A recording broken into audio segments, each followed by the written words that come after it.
pa ako dito magpunta, ika'y mapapatumba ko. Kahit napigit mata, lumingon mula pa sa dako, paroon lumulon. Kasi nga ay bobo ka pa nun. Lumayo ka ng ilan diba, baka hindi kita matansya na ang lupet hindi nakukuha sa pahabaan ng punya. Sa mamahalin mong damit at mahabang palawet, huwag ka mag-angas sa'kin dahil wala kang nakamit. Ni hindi pa nga kita nakikilala, kung ang respeto mo'y gatabo, ang sa'kin naman ay pinapala. Ni hindi ka makasama, mailinya sa aming hanay. Hinakain mo na kanin ay ang pinalim kong palay. Ni hindi ka na nasanay sa laro, yan ba ang natutunan ng mga bobo at uhugin mong buro? Si Mike sa to ungas at walang linyang gasgas, merong basbas para iangat ang hip-hop sa Pilipinas. Ako nang mag-iingay, eksena ko to, hawak ko na ang mikropono. Ewan ko na lang kung hindi ka pa rin mapapasabay sa mga awit na to. Sige kumapit na to, habang lahat ay napapatango. Pag narinig bumitaw ang isang batikang kalaban ko'y napapaupo at napapangumpo.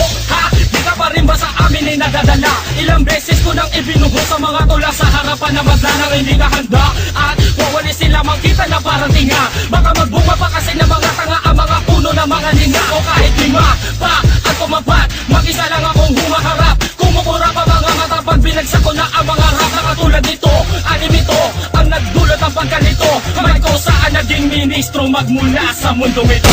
Lalaban sa karangalan sa punang aking karibal. Hindi matibag ang mga nilapag na parang grupo ng liberal. Kahit sabihan mo mang iligal ang tinuturing kong larangan, interesado ka ng bayaran pag narinig mo na ang pangalan ng makatang matapang. Tinuturing na batang umani ng respeto at sa balikat pinaiatang ang pag-asa na meron pang mabubuong lakas na di kayang pigilan kahit embahada ng Pinas. Pagkat ito'y likas, mga sulputan at dating, ikaw na rin ang magsasabi na merong husay at galing. Ang binatang may hawak ng mikropono, umalis ka nga pagkat ikabagay dyan sa trono ko.